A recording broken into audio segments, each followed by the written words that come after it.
making sprouts, it's a great way to grow highly nutritious food in your very own kitchen in the matter of just a few days.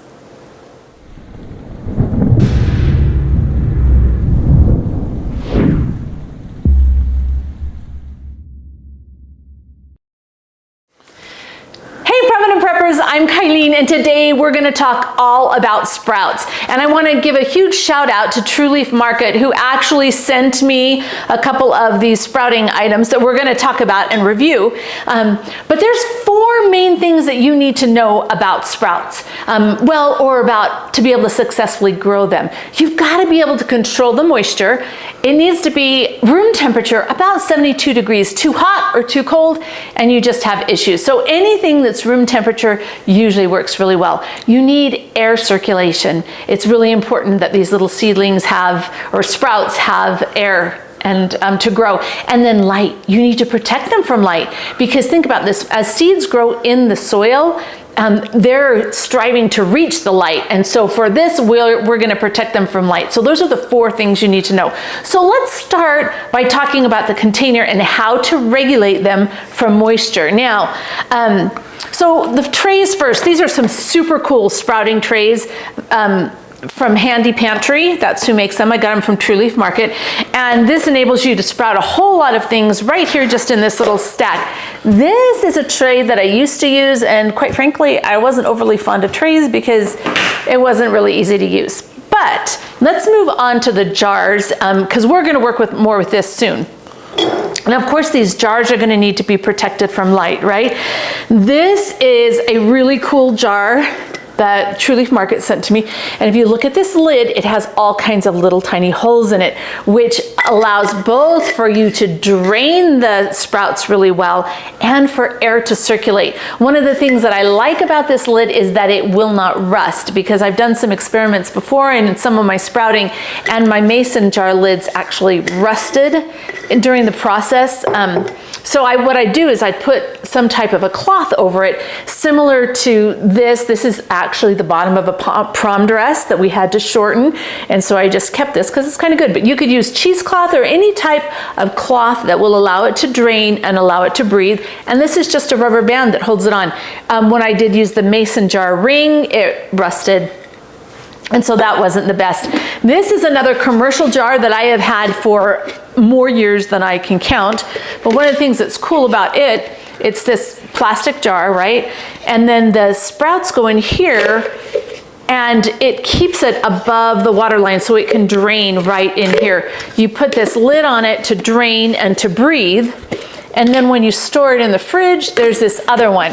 The thing that I don't like about this one is I'm really not a fan of the plastic. I'd rather do it in a glass if I'm going to do it in jars. Now, let's talk about what if you don't have the ideal setup, right? But you decide you need to sprout some of the stuff that you have in your storage. Well, believe it or not, you can take this repurposed jar and turn it into a sprouting jar if you have somebody really handy that can do it for you. Johnny! And that's me. Super Johnny! The knight in tarnished and slightly damaged armor. Okay, so this is just a repurposed jar and a metal lid. Now remember, the metal eventually is going to rust, but for a little while, what would we have to do to be able to turn this into a sprouting jar?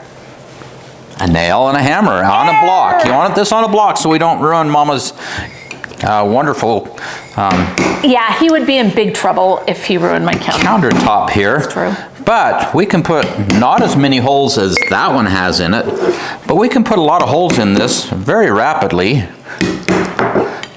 And we are doing this so that the holes go down from the top, because this is like a cheese grater here, and you don't want to be scrubbing your hand on that every time. So it's under here just to have to still be careful, but this works out really well. So he's got to put a few more holes in this, but it can drain it, and it will allow the oxygen or the air to circulate in here. Now, but remember how it rusts. Well, if these are, you can buy these plastic lids in the canning section, and they're designed to go on mason jars. And I can't remember, but they're like $2.50 for a dozen of them. So they're not very expensive. And Johnny can turn this into a sprouting lid. Same kind of concept here. We're just gonna drill a bunch of holes.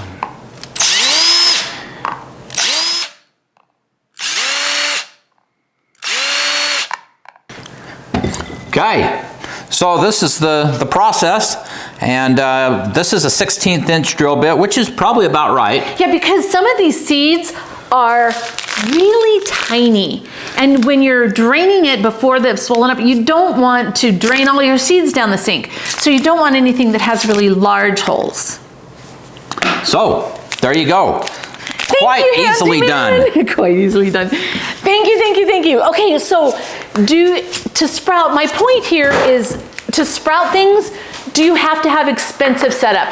No, absolutely not. You can do it with some type of a homemade version.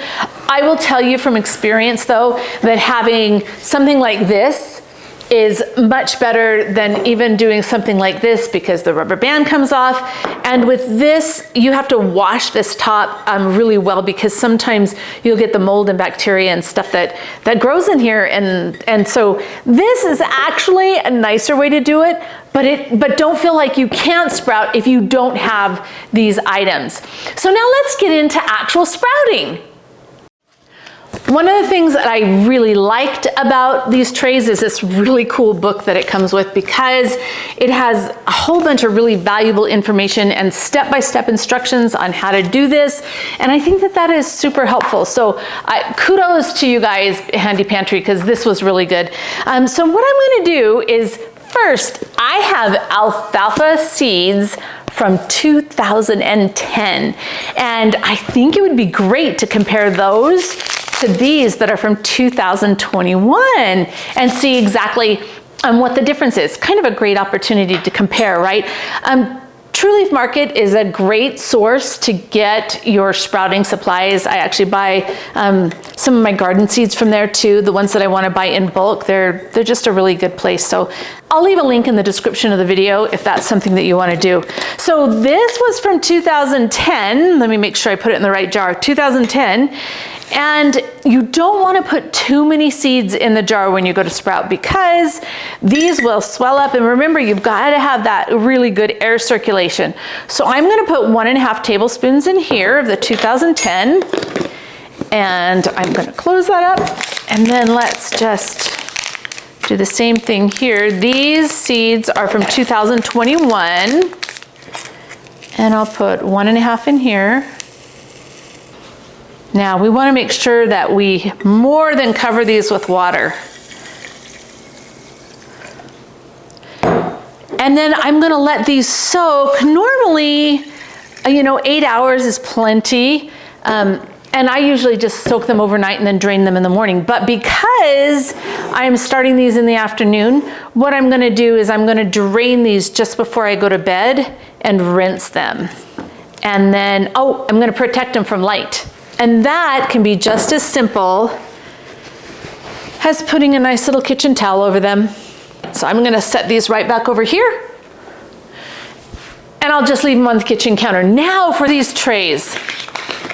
This is really kind of cool. So I'm hoping that they last for a long time because that's really important to me. They're made of plastic. And when you first start this, when you go to soak them, you're going to turn it this way. When we're actually growing them, we'll turn it this way. But we're going to put the tray right in here, and then this is kind of used like as a little bowl so that you can soak these. So let's see what sounds most fun. Okay, this is a little protein mix that has a lot of different beans in it. And in this handy dandy little book, it says for the trays between 4 and 6 tablespoons of the large seeds. Smaller seeds, you're not going to want as much. So I think what's in this package is actually just perfect for this. And I'm just going to put them on there. And then put in plenty of water, right? We just want to make sure that there's plenty of water, and I'm going to let these soak too. when you're picking the seeds that you're going to sprout, one of the things that's really important to remember is that they need to be intended for sprouting.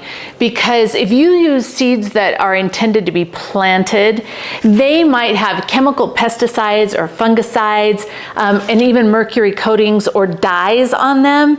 And because you are sprouting them in the jar, you're eating the entire thing, right? So you want to make sure that you don't have anything that has those. If you're growing microgreens, you could do that because you're just clipping off the top, right?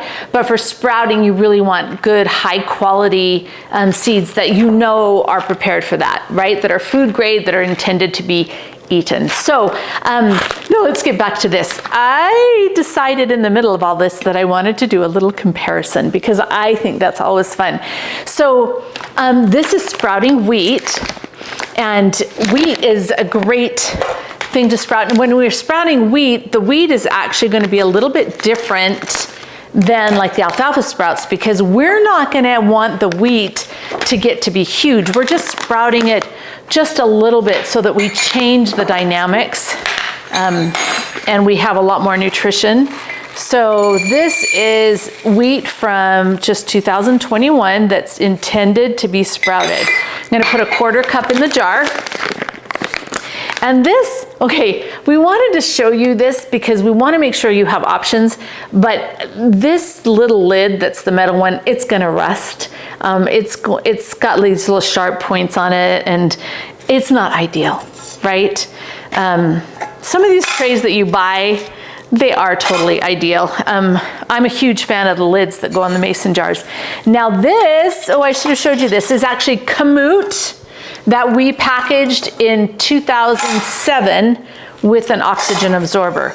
So it is a little bit older, but I want to see if it'll sprout. If you click the card in the corner, it'll take you to a video that we created where we sprouted all kinds of different stored foods or different stored wheats.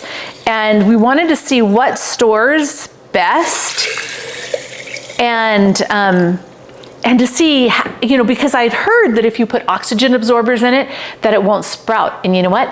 That is totally not true. I have my 2 little handy dandy jars, and we will just soak these until tonight with these other ones. And then let's get back to the trays. Okay, we have one of our little trays here, and now I'm going to do this 5-part mix that they sent. And it's kind of nice that it just comes in this little package. I'll just sprinkle it around, pour water. And that's kind of the really nice thing about these trays, is it's just really easy. Okay. And then I thought I would do the bean salad next. Okay, and I am not a huge fan of sprouted radishes, and I have a friend who is a huge fan of radish. She just loves it. But when you're sprouting, you can choose all kinds of different things and whatever you like best and what combinations, because some of these are just really fun. It's 2 o'clock and I have all these just sitting here soaking. And I did put some saran wrap or some plastic wrap on top of these, just because we live in a house where there's a lot of people and sometimes bad things can happen. So this is just to kind of protect them. That won't be necessary once we drain them for the first time. Okay, it's bedtime, so it's time for us to rinse these. That's one of the really cool things about this tray, is that we can just take these over and rinse them, and then we're gonna stack them. So hang on just a minute while we get that done. Okay, and then we just wanna rinse them really well.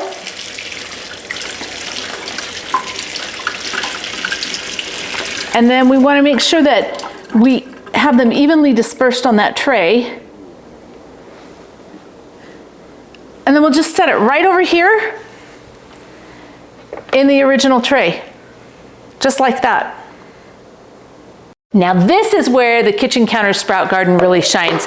So you're just gonna flip this upside down and put the tray right on top of it. Same thing with these. We're gonna go ahead and flip it upside down, put this on top, flip it upside down, and we can stack all 3 of these different kinds, and then we put this lid on it. And we can just tuck this on the kitchen counter, and then we're gonna continue to rinse it 2 or 3 times a day, and depending on what kind of sprout it is, it'll be done anywhere from 3 to 7 days.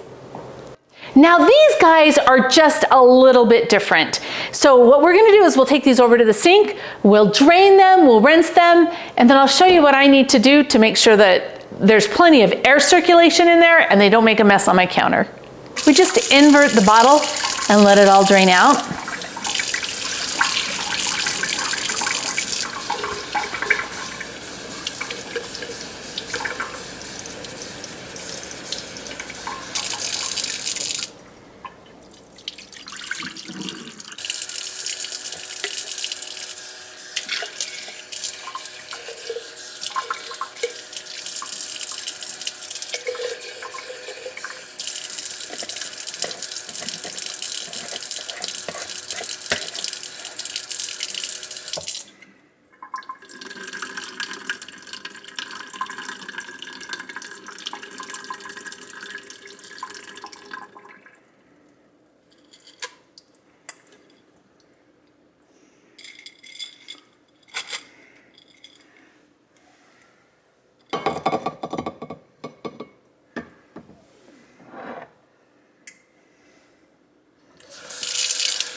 Okay, these have been rinsed and drained, but one of the things that I do is I always put them in a glass pan. In the past, I've tried just putting them up like this, but then there's just not enough air circulation. You can do it like this, but then sometimes you've got too much moisture in the bottom. So I found that I just really like to put them on an angle, and they've got little holders that you can purchase to do that, but this works really well too. So the one other thing, you'll notice the one back here, it's not letting any light in. So when we put these on the counter, we're gonna need to cover them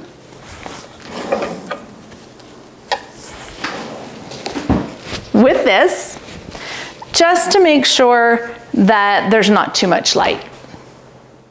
It's been 3 days, and so now we're gonna look at these sprouts and see how well they've done. Now, this is actually the wheat that was brand new, and it looks really healthy, sprouted really nicely. But then this is the kamut, and the seeds right here, this is the can I opened, 2007. It did have an oxygen absorber in it, and it sprouted incredibly well. And so this kind of just goes to show you that you can store grains with an oxygen absorber and have them sprout later. That's just a myth, because obviously we've done it in the other video. Make sure if you want to learn more about the sprouting wheat video that we did, where we took all kinds of different wheat that have been stored different ways, and we saw what would sprout and what wouldn't sprout. One of the things we found was storing it with an oxygen absorber in an airtight container actually was one of the best. So this kamut looks absolutely gorgeous. Let's look at the alfalfa. So this one was from 2010, using seeds that had been stored in this container. I did not have an oxygen absorber in it. I've been opening and closing this one for a long time, and it's just on my pantry shelf. And yet these seeds are incredibly viable. Actually, when you look at the two of these together, I had a higher germination rate with this one than I did with these brand new seeds. And I'm not quite sure why. That doesn't make much sense to me.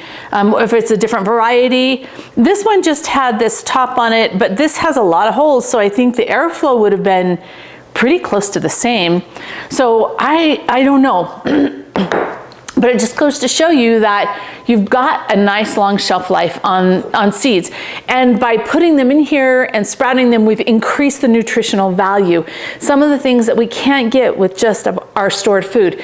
Now, if these, you know, this could actually go another few days and get a little bit bigger, or we could eat them now. But by placing them not in direct sunlight, but remember how I had them covered with a towel to protect them from light? If I put them in light now, it's going to actually increase the chlorophyll and the carotene in the sprouts. And so that would be a really good thing, to just set them out for a day and then let the sun do its work and make them a little bit more nutritious. Let me show you really quick how I rinse these and prepare them for storage.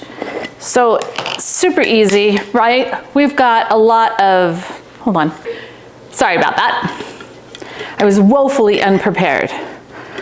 Okay, so this one, we have a lot of sprouts that didn't germinate. And so if we just add some water to this,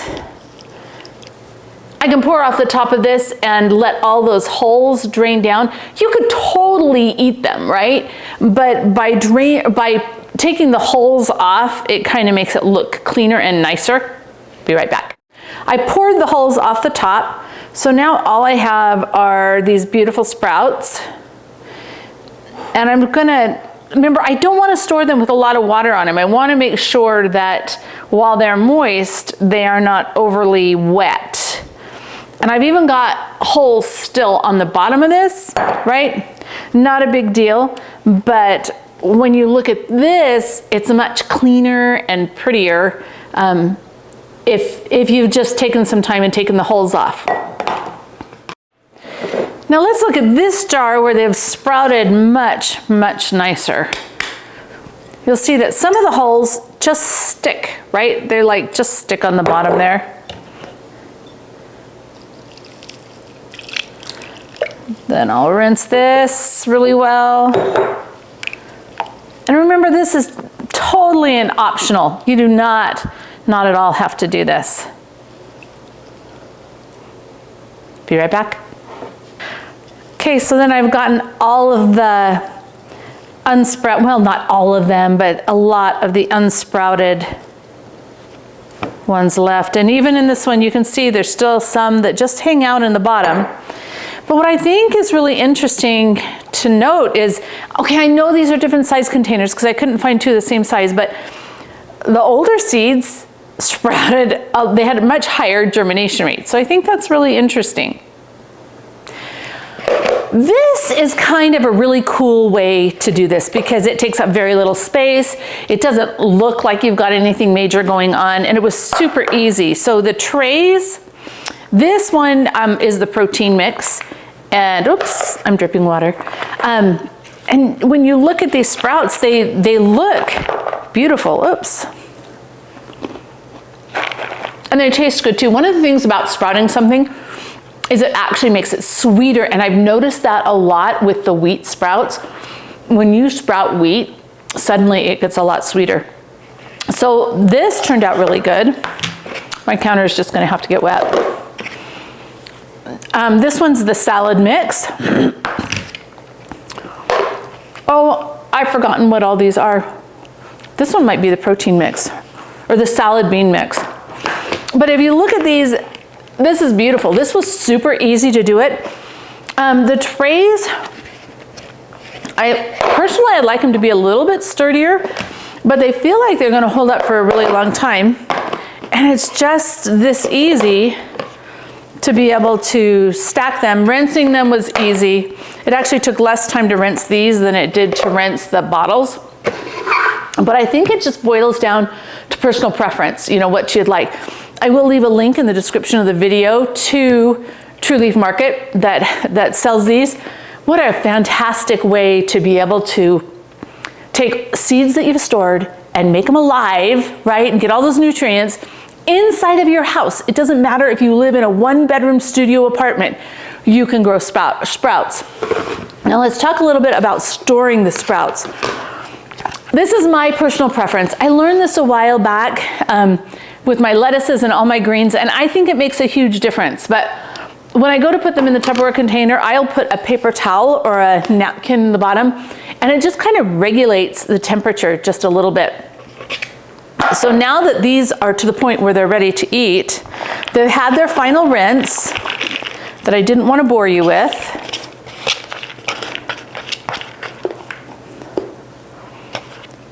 And I will just put these in the fridge like this, with this lid on it, and then they'll store for, usually depending on the kind of sprouts, for up to a week. But that gives me enough time to use them. These can be used in all kinds of things. You can eat them raw, you can put them in soups cooked. One of the things, my favorite things to do with the alfalfa sprouts is actually to scramble some eggs and put it in a frying pan, and I'll spread the sprouts down and I'll dump the eggs over it, the top of it, and then flip them. I'll put some spices on it, but then I have it with like salsa on the top, and there's something really delicious about that.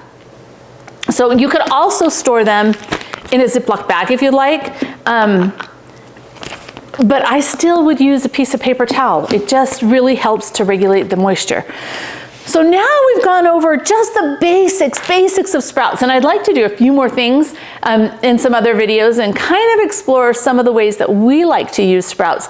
Because if you got stored food like this kamut that was in this number 10 can, you can make a lot of really fun things and really power up that nutrition in a crisis type situation. So for the question of the day today, tell me what your favorite thing to do with sprouts is. What's your favorite recipe, right? What's your favorite sprout? Let's explore it all, because I think this is something that could come in really handy. So comment below, and thanks for being part of the solution.